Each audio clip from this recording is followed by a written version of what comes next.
Good morning, sir. Morning.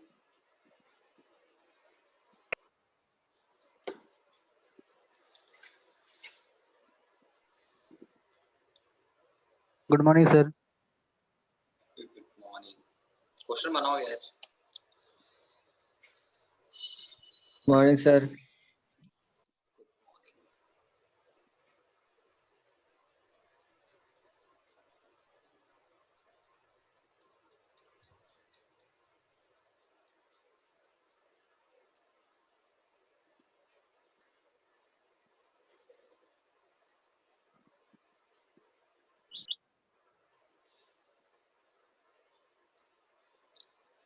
चल Good morning. Good morning.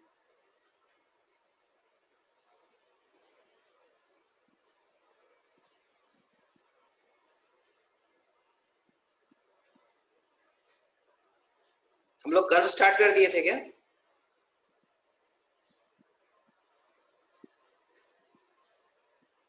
हम लोग ने कर्व स्टार्ट कर दी थी क्या? Sir, highway में curve. Horizontal alignment sir horizontal alignment Yes, हुआ sir. था और डिजाइन Yes, स्पीड sir. बताए थे। उससे पहले क्वेश्चन करते हैं, उसके बाद देखते हैं आगे। एक क्वेश्चन करो।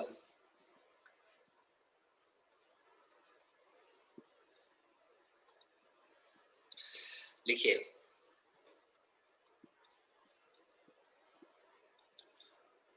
On A two way traffic road, on A two way traffic road, एक क्वेश्चन आएगा ही आएगा डियर, इतना तो दिमाग में रख के चलो। The speed of overtaking vehicle, इसलिए मैं प्रैक्टिस करवा दे रहा हूँ, बाकी तो थ्योरी आराम से हो जाए, कोई दिक्कत नहीं है, प्रॉब्लम समझने वाली चीज होती है। द स्पीड ऑफ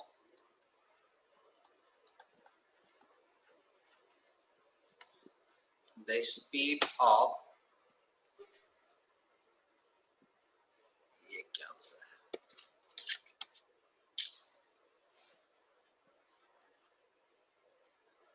ये कैसे मिटेगा?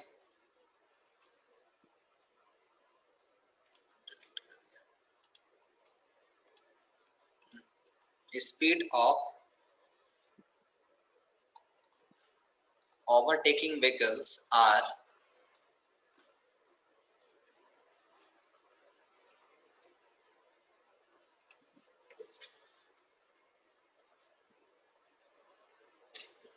overtaking vehicles are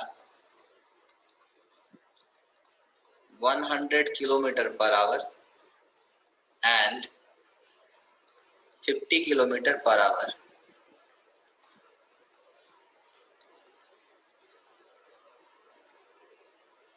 If the average acceleration is 0.92 meter per second square,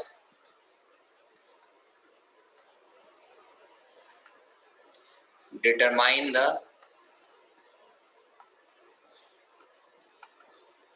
overtaking side distance. Determine the overtaking side distance. Draw, एकदम सेम ऐसे ही क्वेश्चन आएगा। Draw the net sketch of the overtaking zone.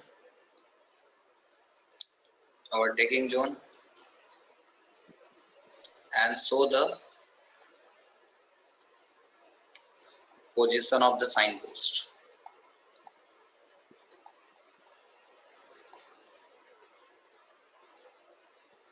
ये क्या हो गया? Screen हट गया sir. चलिए,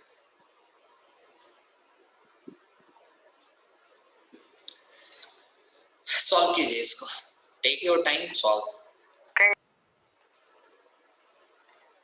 तो OSD इज इक्वल टू, पहले गिवन डेटा लिख लोगे, क्या क्या आपका डेटा दिया हुआ है, राइट द गिवन डेटा। अब OSD इज इक्वल टू क्या होती है, what is OSD? D1 plus D2 plus D3 होता है, ये होता है। Yes sir. Yes, sir. चलिए निकालिए, टेक योर टाइम।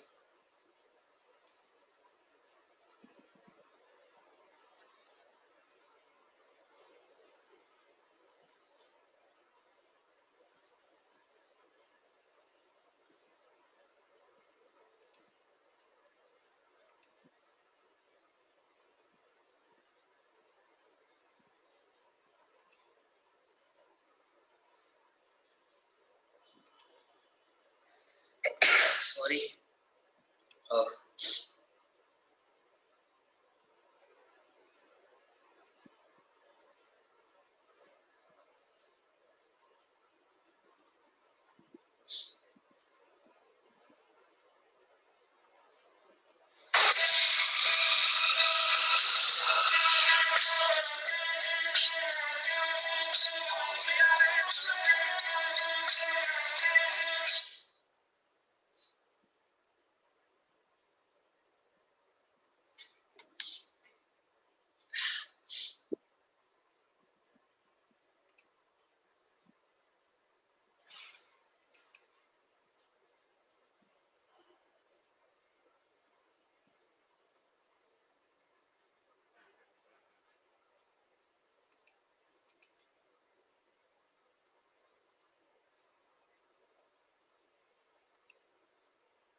D1 की वैल्यू कितनी आ रही? What is the value of D1?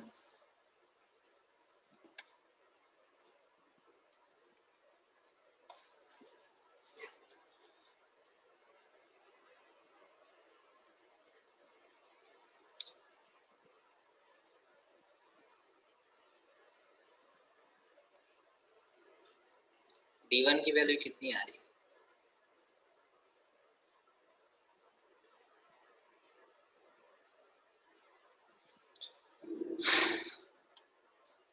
$27.77 sir V1 आ रहा है।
D2 कितना आ रहा है?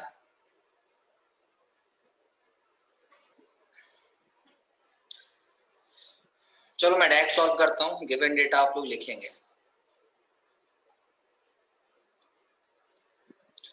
सो OST इज इक्वल टू मुझे पता है D1 plus D2 plus D3 होता है।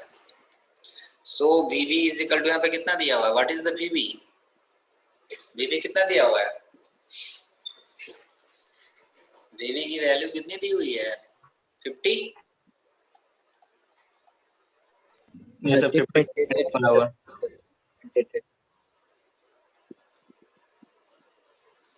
चलो इसको ये में चेंज करो।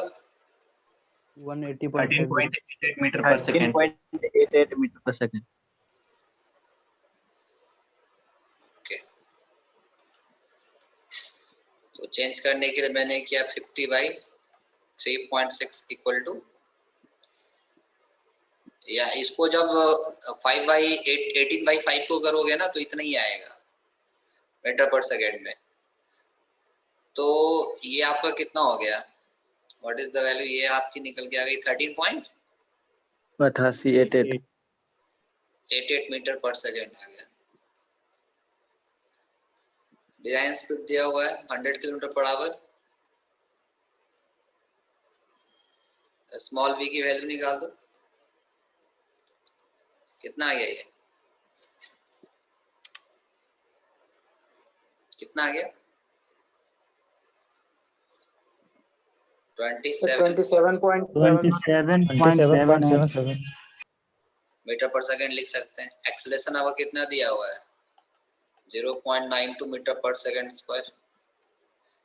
टी की वैल्यू कितनी ले लेंगे? What is the value of T? 2 second 2 second ले लेंगे एज पर आईआरसी। ये मैंने एज्यूम कर लिया है as per IRC,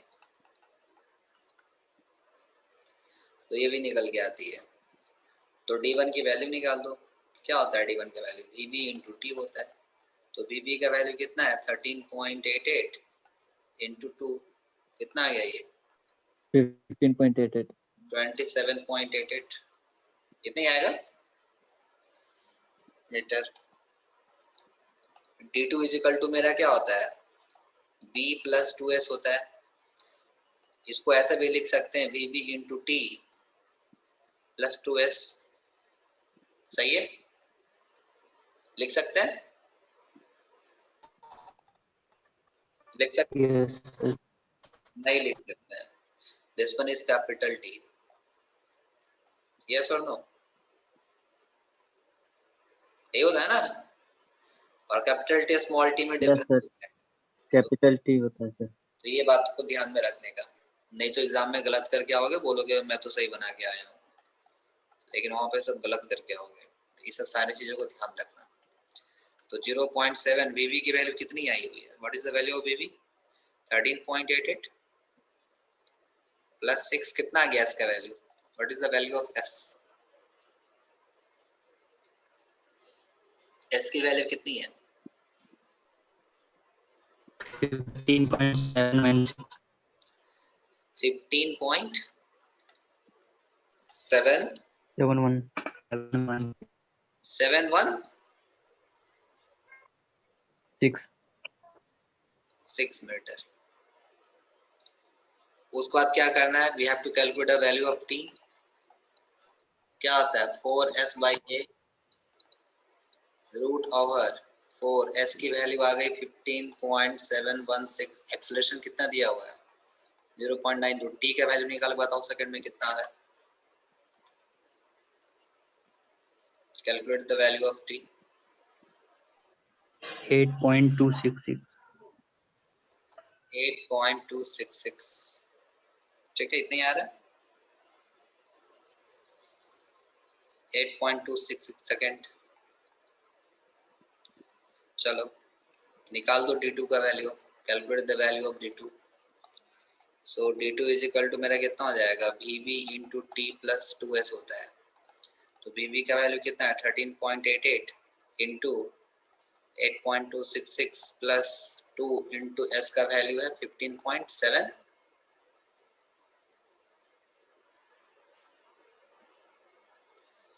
2 into 15 point कितना है इसका वैल्यू? 716। कितना आ गया? सर 146.16 142 146 पॉइंट कितना है? 146 पॉइंट 164 164 मीटर ना। उसी तरीके एक से बार मैच कर लो कोई। एक D3 की वैल्यू कितनी हो जाएगी? D3 की value design speed into small t। Design speed कितनी हमारी है? What is the design speed? और डिजाइन स्पीड हमारी कितनी है? क्या निकाले होंगे? 27.77 77। t की वैल्यू कितनी है? What is the value of small sir t? T T तो सर कैपिटल वाला ना होगा सर, कि स्मॉल टी होगा सर? चलो t की वैल्यू कैपिटल वाली होगी। Very good. t की वैल्यू कैपिटल में मैंने दे दिया। तो कितना हो गया? 8.26 है ना t का वैल्यू। This one is 8.266। कितना आ गया D3 का वैल्यू? 229.54 229.54 मीटर। तो OSD कितना निकल के आ गया हमारा? What is the OSD? D1 D2 D3 को जोड़ दो। कितना आ रहा है? D1 की वैल्यू कितनी थी? 27 पॉइंट कितना था?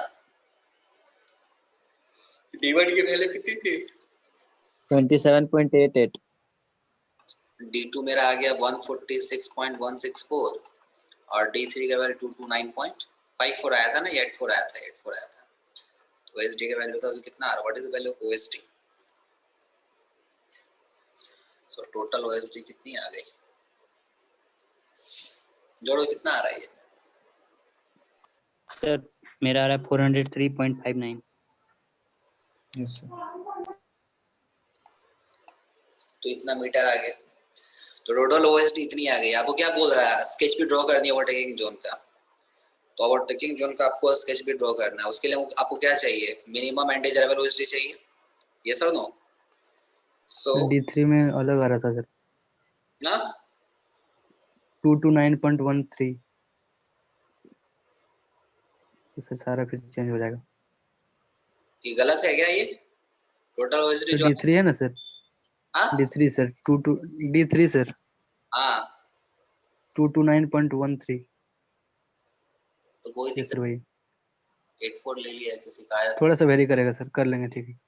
तो minimum length of overtaking zone कितना हो जाएगा? Minimum length of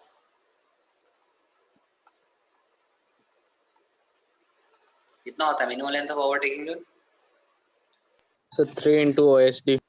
3 into OSD होती है। तो 3 इंटू 403.59 कितना आ गया ये?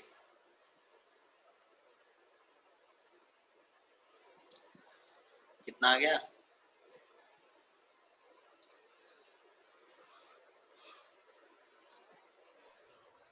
सर 1210.77।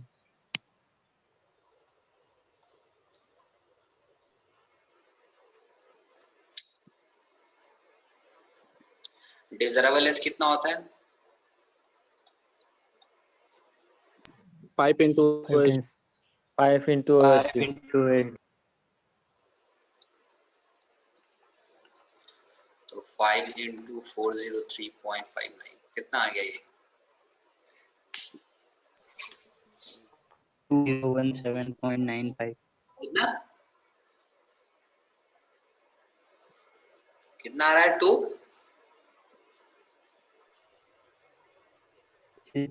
वो एंड चैट बॉक्स में लिख दो, दिख नहीं रहा है, आवाज नहीं आ रही है तुम लोग की। 2017.95। 2 हाँ, एक मिनट।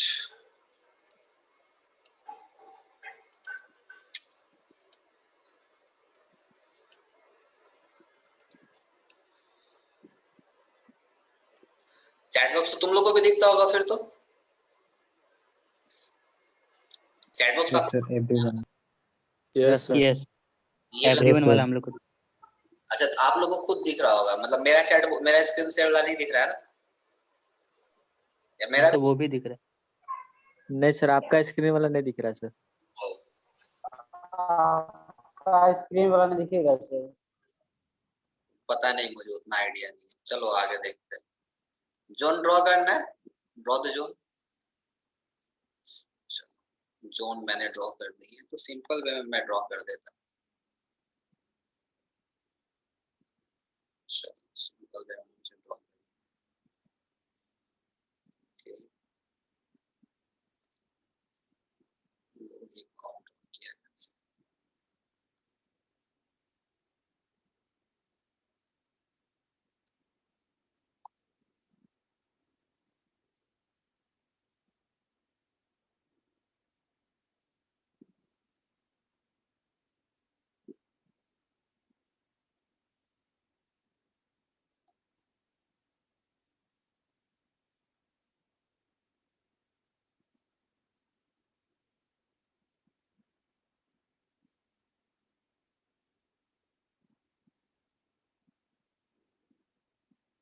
चलो, यही है, यही है ना?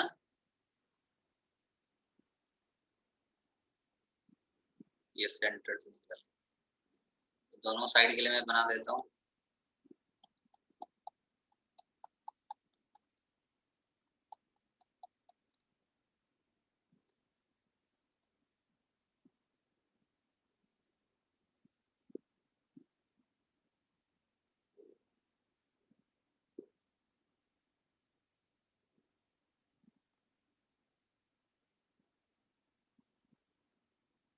चलो साइन पोस्ट लगानी, इसकी टोटल डिस्टेंस कितनी हो जाएगी? ये टोटल डिस्टेंस कितना हो जाएगा? यही आपकी ओवरटेकिंग जोन है। ये कहां से कहां तक है? 1200 से 1210.7 मीटर टू 2017.98 मीटर, ये होगी। साइन पोस्ट लगा दो यहाँ पे। साइन पोस्ट OSD के बराबर लगेगा। मैं टोटल इसी को मान देता हूँ यहाँ से यहाँ तक। ये मेरी साइन पोस्ट लगी। OSD हमारी कितनी निकल के आ रही है? That is 403.59 metre. Sign post लगा तो इधर भी साइन पोस्ट लग जाएगा एक साइड। बाकी आपको सारा डिटेल्स पता है। ये भी 403.59। यहाँ से इस साइड जाने वाले गाड़ी के लिए और यहाँ से इस साइड आने वाली गाड़ी। चलो आई होप समझ में आ गया होगा। प्रॉब्लम अभी कोई दिक्कत नहीं होना चाहिए।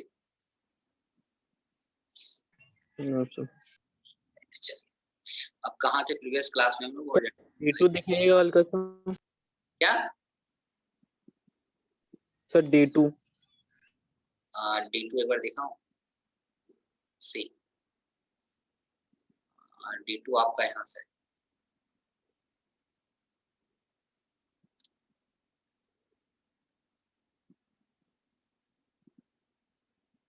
सर मेरे D2 कर रहे हैं तो 142.49 आया सर। चेक कर लो, तुम ही लोग बताए हो ना। चेक कर लीजिएगा आप लोग, आप ही लोग ने आंसर बताया है।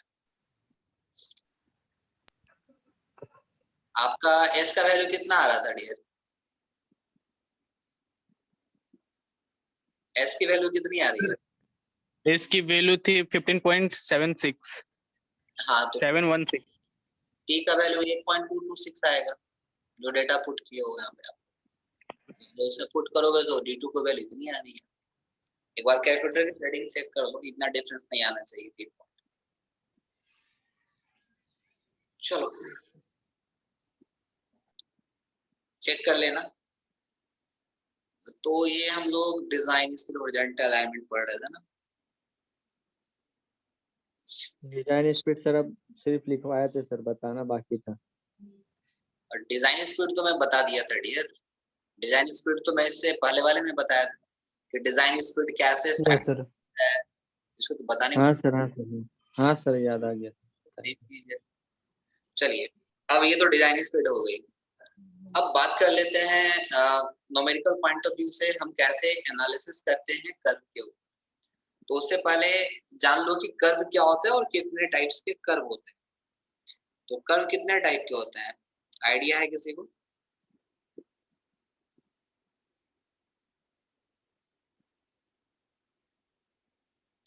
कर्व कितने टाइप के होते हैं? 4। कौन कौन सा? तो पैराबोला, हाइपरबोला, एलिप्स और एक याद नहीं आ रहा। सर्वे में पढ़े होंगे।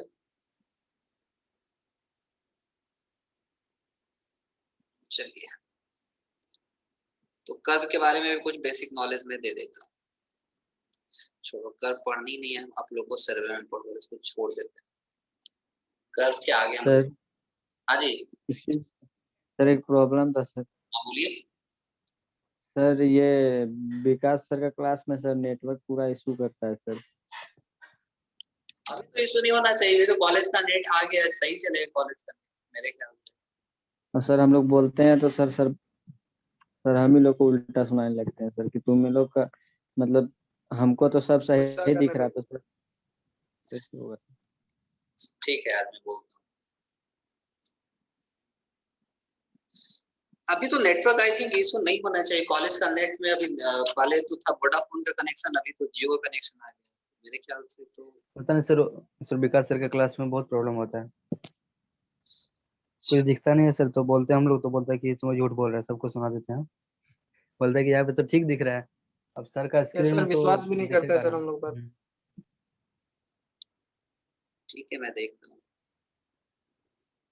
लेवल सी। चलिए, तो हॉरिजॉन्टल कर्व में चल रहा था, वो हॉरिजॉन्टल कर्व के बारे में पढ़ रहे थे ना। सो हॉरिजॉन्टल अलाइनमेंट नाउ, कर्व के बारे में। अच्छा,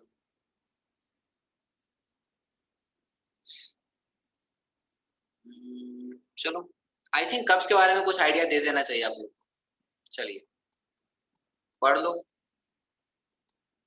कर्व्स। अभी देखो, कर्व्स आपको पढ़ना है सर्वेइंग में, जब फिर सेमेस्टर में जाओगे, या आई थिंक इस सर्वे में कर्व के बारे में पढ़ो। मैं आपको बस बेसिक्स बताऊंगा कर्व होता क्या है, एडवांटेजेस क्या क्या हाईवे में कर्व के आते हैं, और कौन कौन सा फैक्टर है जो कि कर्व को ये करता है। उसके बाद हम लोग फिर पढ़ेंगे टाइप्स ऑफ कर्व, कितने टाइप के कर्व होते हैं। तो ये आज का टॉपिक हमारा रहेगा कर्व के बारे में। नाउ अब जैसे ही मैं कर्व बोलता हूँ, तो कर्व आपने हाईवे के ऊपर कहाँ कहाँ पे देखा है? जहाँ टर्निंग हो वहीं पे कर्व देखे होगे, राउंड में सर, टर्निंग में। Yes sir. Yes sir. कोलंबर होगा वहां पे कर्व देखे होगे, है कि नहीं? Yes sir. कर्व के डिफरेंट सारे टाइप, ऐसा नहीं कि कर्व मतलब ये पूरा सर्किल ही होगा, है ना। It doesn't mean that curve that means आपका सर्किल ही होगा। ये आपका सिंपल सर्कुलर कर्व भी हो सकता है, कंपाउंड सर्कुलर कर्व भी हो सकता है, रिवर्स कर्व भी हो सकता है, दिस इज रिवर्स कर्व। तो कर्व आपको किसी भी फॉर्म में हो सकता है, वो डिपेंड करता है कि आपका रिक्वायरमेंट क्या है। तो कर्व किसी भी फॉर्म में हो सकता है, वो डिपेंड करती है आपका रिक्वायरमेंट क्या है, किस जगह पे आपको कौन सा कर्व देना है। आपकी कोशिश क्या रहेगी, किस टाइप का कर्व देने के लिए? स्ट्रिप कर देना आपका ये होगा, या फिर सिंपल सा कर देना चाहोगे आप? सिंपल। सिंपल सा। सिंपल। वाई? सर ताकि सर मतलब जो सर मतलब ड्राइवर रहेगा तो उसको आसानी होगा ड्राइव करने में, और एक्सीडेंट वगैरह भी नहीं हो सकता सर, चांसेस कम हो जाएगा उसका बैलेंस भी बना रहेगा। ड्राइव करने में, बैलेंस बना रहेगा इससे। ठीक, चलिए। So curves are provided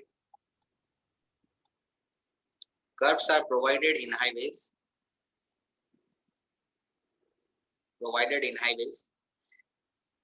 in order that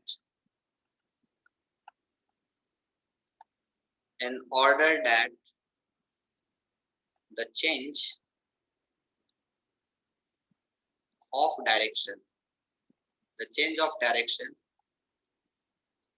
at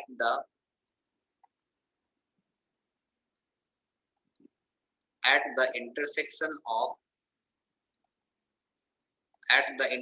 of straight alignment,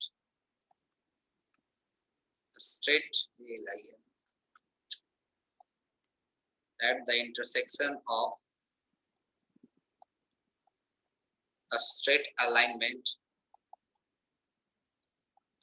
either in horizontal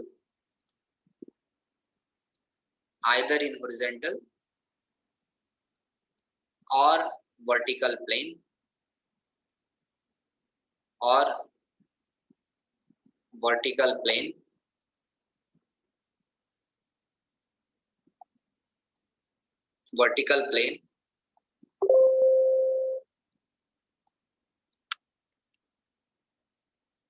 shall be gradual।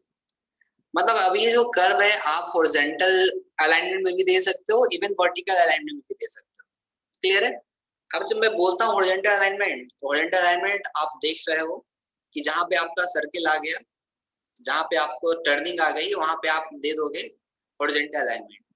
अब इस तरीके का जो कर्व होता है, ये वर्टिकल अलाइनमेंट होती है, ये वर्टिकल प्लेन। अब ये जो कर्व है, ये कैसे आप दे रहे हो? ये कर्व दिख रहा है आपको?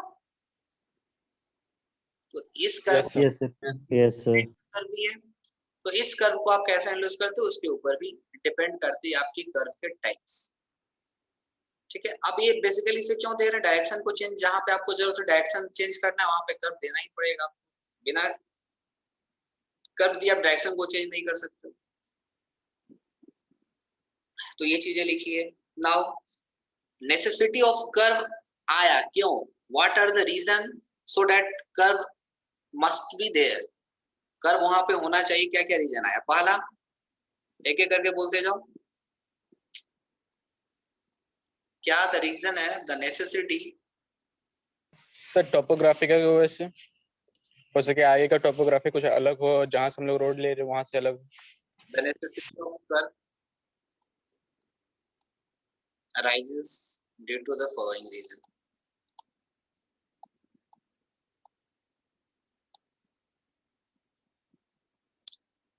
तो किसी ने बोला टोपोग्राफी, ऑब्वियस है टोपोग्राफी उस एरिया का टोपोग्राफी कैसा है उसके ऊपर डिपेंड कर जाता है। दूसरा सर जो उसका ट्रैफिक है, मतलब पॉपुलेशन आगे कैसा है? पॉपुलेशन, अच्छा तो पॉपुलेशन, मोशन का डायरेक्शन चेंज करने के लिए। मोशन का डायरेक्शन चेंज करने के लिए, अच्छा और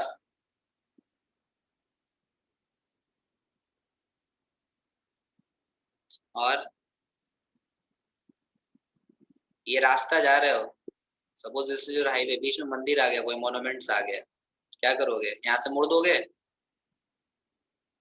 यहाँ से मोड़ दोगे ना रोड को, ये yes sir, yes sir. Clear है? या मोन्यूमेंट्स आ गया या कोई अदर कॉस्टली स्ट्रक्चर आ गया, उस केस में आपको कर्व देना पड़ेगा। ठीक है, अब ऐसा जगह जहां पे आपको रिस्ट्रिक्शन देना ही देना है, वहां भी आपको कर्व का जरूरत है। आप यहाँ पे जा रहे हो, इस रीजन पे आपको कुछ स्पेशल रिस्ट्रिक्शन पॉइंट है, तो क्या करना पड़ेगा? आपको मूव करना पड़ेगा यहाँ। यस और नो? Yes sir. फिर एग्जिस्टिंग एमिनिटीज, अगर पहले से ऐसा कुछ एग्जिस्टिंग एमिनिटीज है, वहां भी आपको कर्व, मतलब ऐसे जगह जहां पे उस चीज को हम नहीं हटा सकते, उस चीज को हम नहीं हटा सकते और वो कंपलसरी है, या तो फिर आपका नेशनल पॉइंट ऑफ व्यू से हो या रिलीजियस पॉइंट ऑफ व्यू से है, तो वहां पे हम लोग कर्व देने की जरूरत पड़ जाती है। यस और नो? Yes sir. फिर अगर आपको कोई एक पर्टिकुलर लोकेलिटी को एक्सेस देना हो, अब ये हाईवे से थोड़ा डिफरेंस इस तरीके से घूम के ये लोकेलिटी जाएगा, तो आपको यहाँ भी इस तरीके से लोकेलिटी के लिए कर्व प्रोवाइड करनी पड़ेगी। यस और नो? तो ये सब सारे डिफरेंट आ जाते हैं, सो दैट आप कर्व को प्रोवाइड करो। तो इतने सारे, एक तो टोपोग्राफी हो गया, फिर आपकी कॉस्टली जो मोन्यूमेंट्स हो गए, कोई ऐसा स्ट्रक्चर जिसको हम हटा नहीं सकते हैं, स्ट्रोक यूज कर लेते हैं,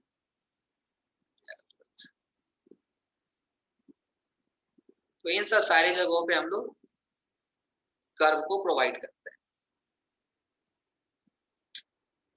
ड्रॉ, तो दूसरा हो गया रिस्ट्रिक्शन,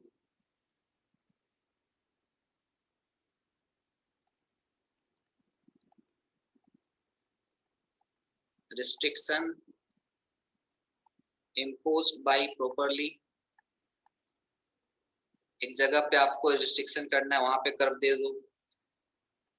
फिर है preservation of existing amenities, existing amenities. चौथा है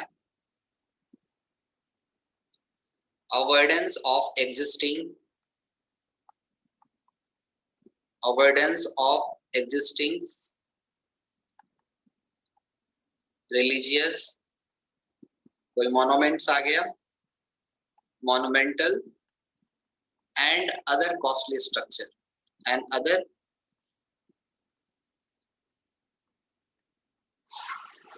costly structure.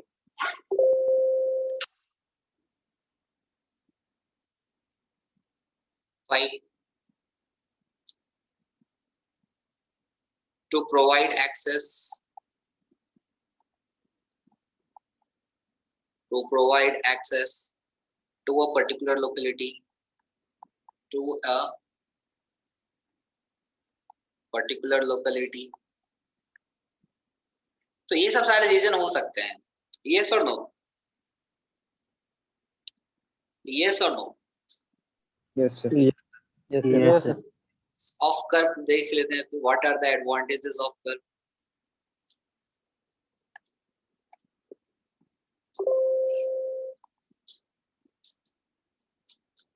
क्या क्या एडवांटेज हो सकता है बताइए? What are the advantage of curve?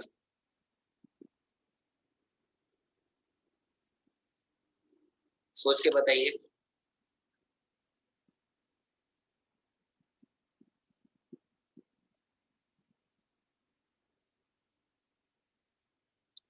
क्या क्या कर्व का सर मान लीजिए हम लोग कोई रोड ले रहे हैं, बीच में बड़ा सा पेड़ आ गया, तो सर पेड़ जल्दी काटते नहीं है सर, उसको मतलब दो साइड से निकाल देते हैं सर, तो उस तरह से उस पेड़ का भी लाइफ बच जाता है।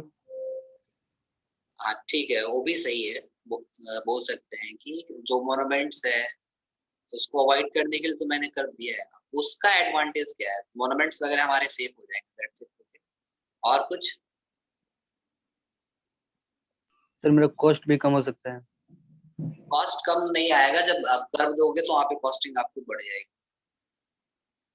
क्योंकि अगर स्ट्रेट आप जाओगे तो आपका जो मटेरियल की रिक्वायरमेंट होगी कम होगी, अगर आप कर्व दे दोगे मटेरियल की रिक्वायरमेंट ज्यादा, लेंथ बढ़ जाएगी ना, रोड की लेंथ बढ़ जाएगी ना, कॉस्ट यस ज्यादा। सर। हाईवे में 1 मीटर पड़ना कॉस्ट ड्रास्टिकली बढ़ जाती है ना। चलिए क्या क्या एडवांटेज लिख लेते हैं।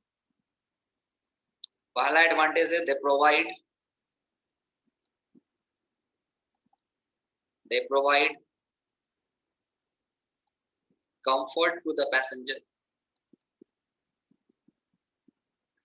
अगर आपने कर्व एज पर IRC रिकमेंडेशन के अकॉर्डिंग दी है तो आपको कर्व पे कंफर्ट फील होगा, yes or no?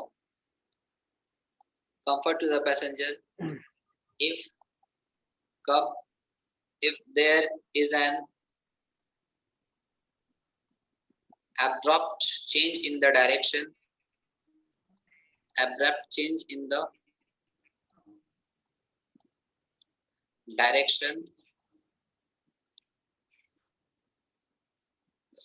इतना ही और ज्यादा लिखा नहीं। अब ये क्या बोल रहा है, मान लो इस टाइप से अगर कुछ स्ट्रक्चर आपका आ गया यहाँ, आपको इधर मुड़ना है डायरेक्ट 90 डिग्री एंगल पे, क्या आप गाड़ी को उतनी स्पीड में मोड़ पाओगे जितने कर्व पे मोड़ पाओगे? No sir. No sir. No sir.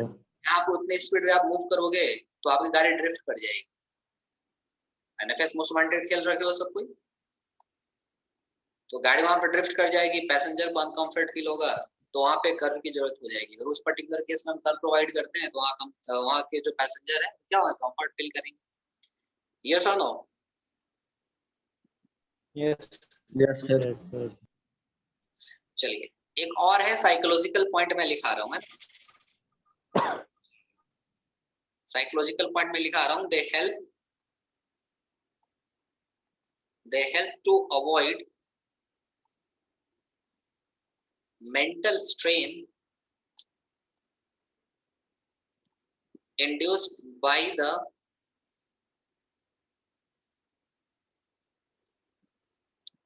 monotony of continuous journey along straight path।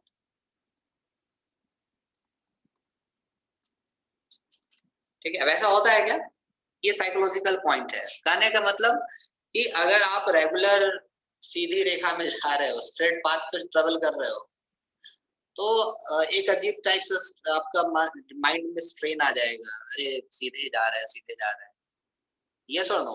फिर हल्का सा कर्व आएगा, फिर मूव करोगे तो आपकी जो मेंटल स्ट्रेन वो कम वहां पे निकल के आती है। ये चीज प्रैक्टिकली आप ऑब्जर्व कर सकते हो, जिसे मैं समझा नहीं सकता हूँ। जब आप ट्रेवल करोगे लॉन्ग डिस्टेंस पे